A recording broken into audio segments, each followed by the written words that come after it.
নমস্কার। এই অনুগল্প সংকলন থেকে একটি গল্প পাঠ করছি।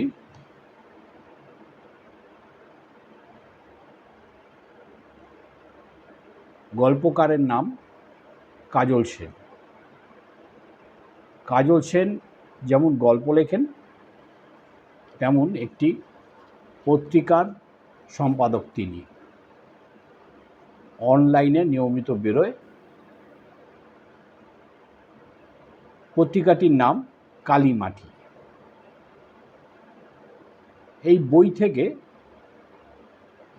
আমি একটি গল্প পাঠ করে আপনাদের শোনাচ্ছি। গল্পটির নাম খুনি। সত্যানন্দ খুনি নয়, কিন্তু আজ যে কি হলো, একটা খুনের ঘটনার সঙ্গে জড়িয়ে গেল। এখনও কেউ জানে না সত্যানন্দ ভূপতি মণ্ডলকে খুন করেছে কিনা, কিন্তু সত্যানন্দ নিশ্চিত সবাই তাই মনে করবে। সন্ধে কখন পেরিয়ে গেছে, রাত গভীর হচ্ছে, এ সময় কারুর বাড়িতে দেখা করতে যাওয়াও ঠিক নয়। কিন্তু এসব ঠিক বেঠিক চিন্তা করার মানসিকতা এখন সত্যানন্দের নেই। ঘটনার আকস্মিকতায় কেমন যেন একটা ঘোরের মধ্যে অনুপ্রবেশ করেছে সে। আর সেই ঘোরেই সে যে কখন সৃজিতার বাড়ির কলিং বেলের বোতামে ডান হাতের তর্জনী চেপে ধরেছে খেয়ালও করেনি। কলিং বেলের নিরবচ্ছিন্ন আর্তনাদ শুনে বেরিয়ে এসেছে সৃজিতা এবং তার মা এবং বাবা। কি হয়েছে সত্য? এত রাতে তুমি আমাদের বাড়িতে এসেছো, কোনো বিপদ হয়েছে? সৃজিতার মা প্রশ্ন করলেন। সত্যানন্দ বুঝে উঠতে পারছিল না কি উত্তর দেবে সে।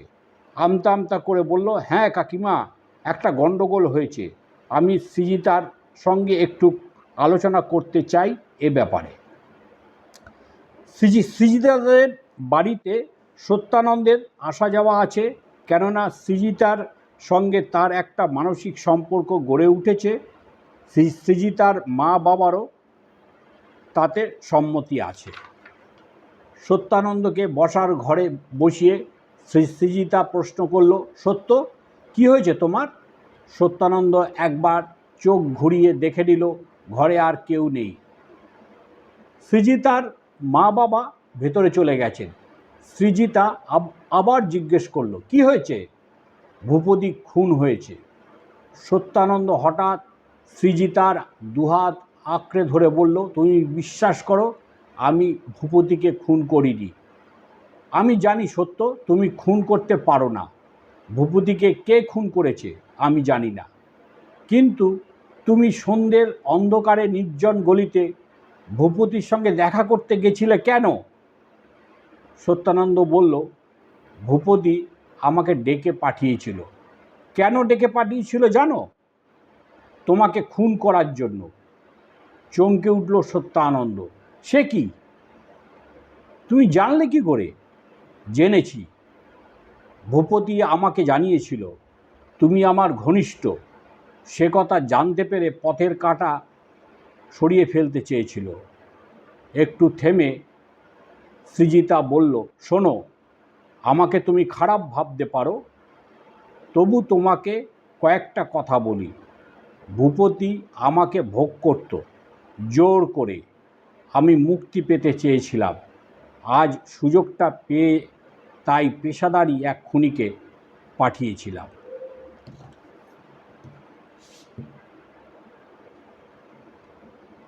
গল্পটা ভালো লাগলে মতামত দেবেন, লাইক করবেন, শেয়ার করবেন